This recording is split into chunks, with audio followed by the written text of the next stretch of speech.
How did this whole Abbey Road Studio thing come about? Did you go into busking saying, that's my goal, and I'm going to save up money and do it? And why'd you do it? And how do you do it? And how did that it was all like around COVID too, right? Or after It was COVID? right before. Tell me that story. So I was performing at the lounge at a Marriott in the city, and I just had this thought come into my head, and you should record at Abbey Road. Well, I want to get these songs out to as many people as I can, and how can I do that? And my thought was, well, maybe instead of it being about the song itself, it would be cool to have it where it's recorded, because that also kind of brings this coolness, right? The idea, and COVID kind of stopped that, but I'm still working on that now moving forward, would be like, this is a track, this is a good song or whatever, the song that you may like, but this was recorded in a church in Iceland or something that's kind of cool way to market it, right?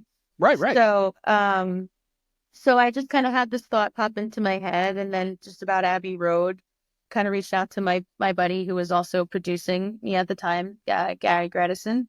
And I said, we should record an album at Abbey Road. And I had some other stuff kind of brewing at the time. And then everything just kind of perfect stormed, happened at once.